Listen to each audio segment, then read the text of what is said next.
Yes, central government has been taking various steps to evolve and to bring a progressive steps towards increasing the domestic oil and gas production.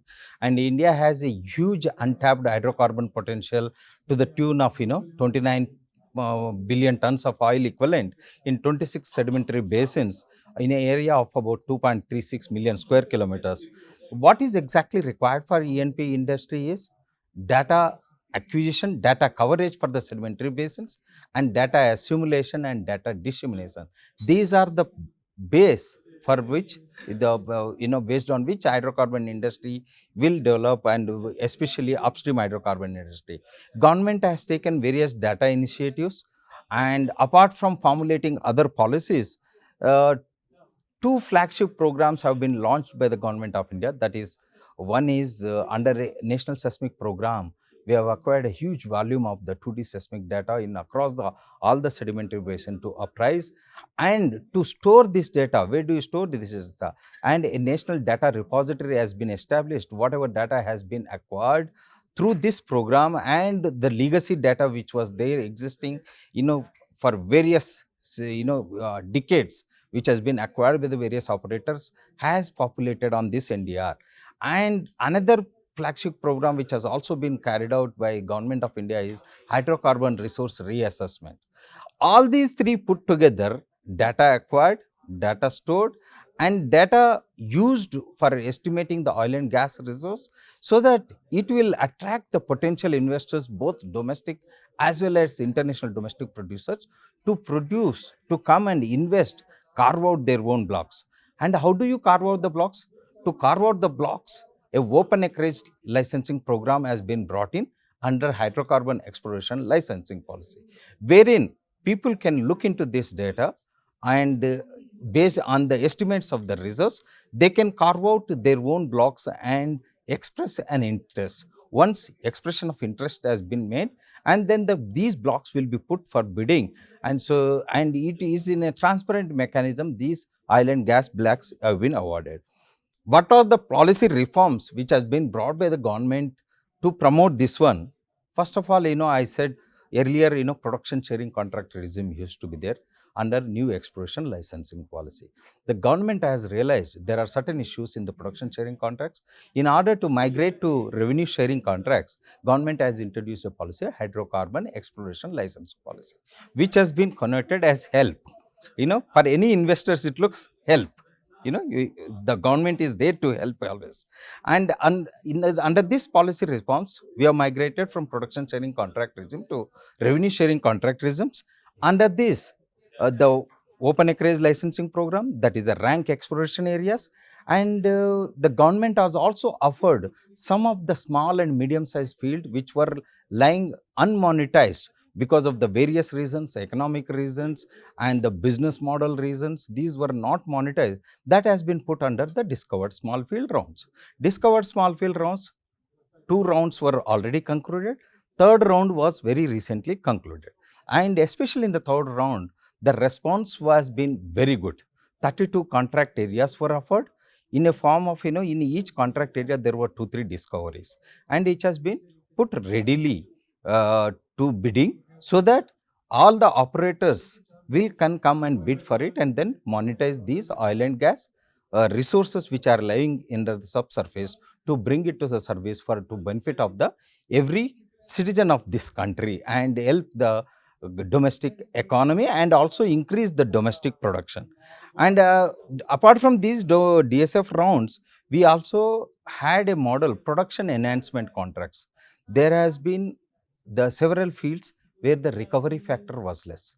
So the whatever the delta oil, which incremental oil can come in, the production sharing contracts has been announced, and this has been especially given out by the national oil companies into their matured fields. And then apart from that, government also introduced IOR EOR policy. What is this?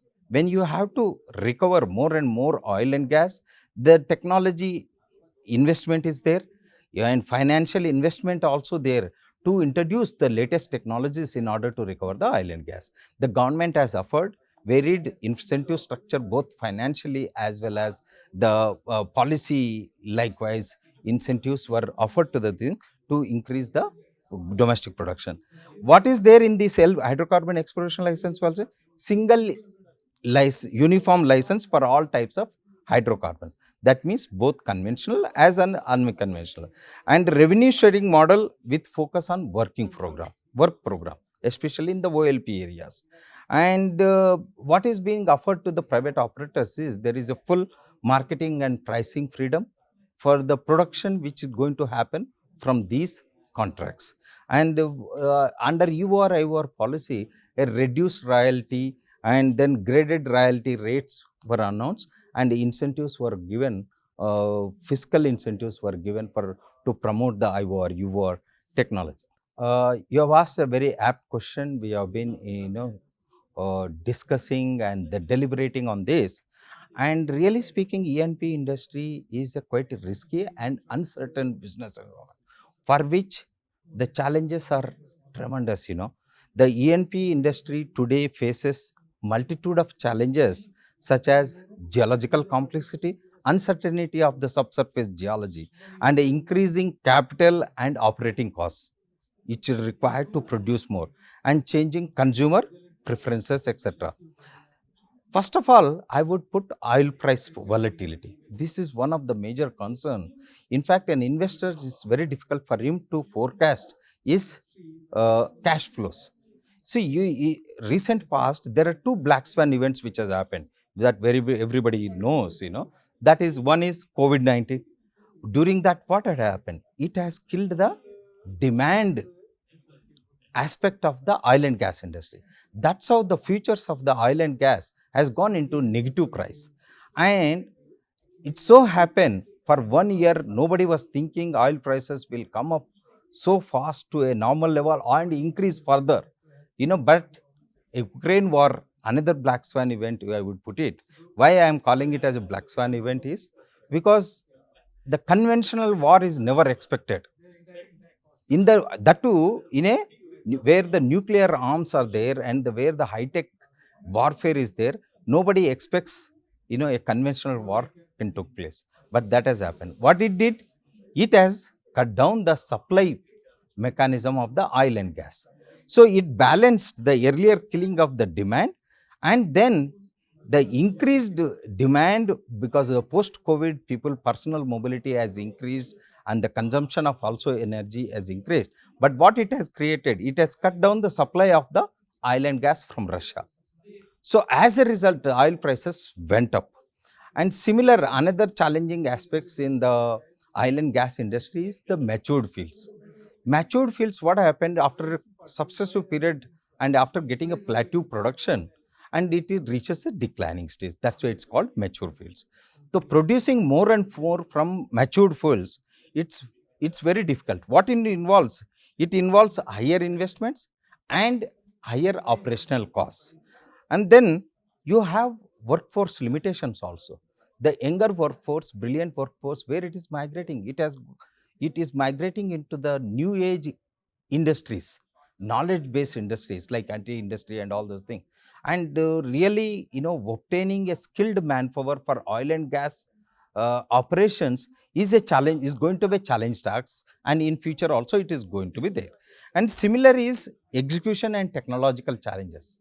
And another aspect which is there is, you have been listening, COP26, we all need to reduce the carbon dioxide in the atmosphere and carbon emissions, and that is also becomes a challenging task to basically oil and gas industry, which is always constituted to be emitting the hydrocarbon. But really speaking, one need to be thankful to oil and gas industry, what it has done for the world. Otherwise, we would have been burning a firewood, we would have been burning the basically coal. That would have emitted more carbon dioxide. In fact, oil and gas invention and the consumption has decreased whatever the carbon dioxide which can emit into the atmosphere, that has reduced it. Yes, they also emit certain carbon dioxide into the atmosphere, but with the latest technology, with the improvements in the transportation sector, and emissions have got reduced further. So what we need to look for is a sustainable production of oil and gas, which is required, maybe through carbon capture and utilization and sustainability, and then capture the carbon dioxide and you put it into the depleted reservoirs. These are the latest technologies which has been happening, and we need to aim and reduce carbon emissions, and then also put a sustainable goals to it. And what is happening, and another thing is, these upstream industries face another problem is because high reliance on the service providers. These service providers, there is a ecosystem under which, when there is a increase in the exploration activities, then the challenges of getting the right service at a right cost becomes one of the important factors. All these challenges, they have to overcome, they have to innovate, they have to bring in innovative solutions, or probably out of box thinking, to mitigate all these problems in the E&P industry. Yes, I would put it this way. I have been speaking on the challenges faced by the industry. What it takes to succeed? You have asked the right question. What it requires is undertake an extensive data acquisition and adopt advanced processing and interpretation techniques, and deploy latest E&P technologies, and embrace organization-wide digitalization. That's what is called digital transformation of E&P industry. Of late, central government has taken an initiative, and they've issued a draft digital transformation of E&P industry, a report, and which has been put in the public domain for discussion, whether adopting these digital technologies in order to mitigate some of the challenges which I have been speaking earlier. And and what it needs is enhanced collaboration between various stakeholders, like I mentioned, government, which is basically information and the policy, industry, academia, what I said is intellectual thing, and then investors and service providers. So basically, four amalgamation of four I's: information and policy, industry, investment, and with that, technological investment also.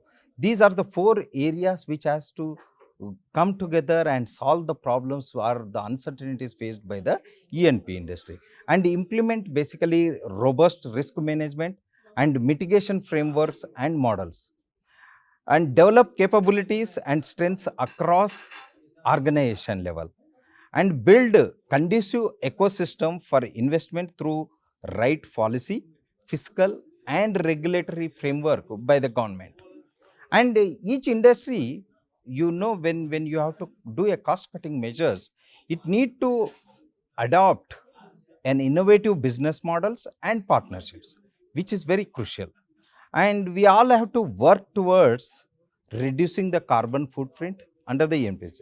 The key emerging underlying theme is the need for rapid adoption of new technologies and embrace organizational wide digitalization.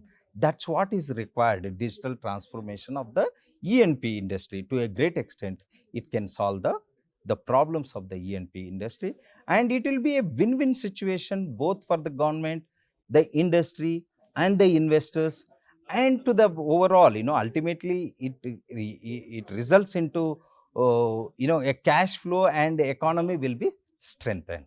And that's what I feel we all need to work, and the industry need to work, and the government need to promote all these things. And I, being from the Ministry of Petroleum Natural Gas, Directorate General of Hydrocarbons, we have been promoting these aspects. We have been holding a regular stakeholders meeting, listening to the people what exactly the problems or the hindrances which they are facing while executing the work in order to produce more oil and gas. And we have been facilitating, and we have been trying to resolve most of the issue scenic, basically conducive. What exactly we are trying to do is trying to create a conducive ecosystem for the E&P industry, and which is the crucial backbone for the economy country. You all know how much foreign exchange outflow is there, because we are basically in import dependent country. So once you produce more, it is going to help in a great way to the Indian economy, and to realize the dream of Prime Minister, to have a self-sustained economy and grow to a 5 trillion economy. I wish that will come true. We all have to work. ET has been doing a wonderful job, I have seen, by etgovernment.com or ET Energy has been holding the conferences and has been holding the conclave, and it is a fusion of the like-minded people and the fusion of the knowledge treasure between the both industry, the government, the policymakers, and independent thinkers, bringing them into a confluence and probably to make a certain ideas and suggest to the policymakers in the government. It's a wonderful initiatives which Economic Times has taken up recently, and different verticals are doing a wonderful work to improve the various sectors. That's really the very good job being done by the ET, as Economic Times, for that. That's thank you.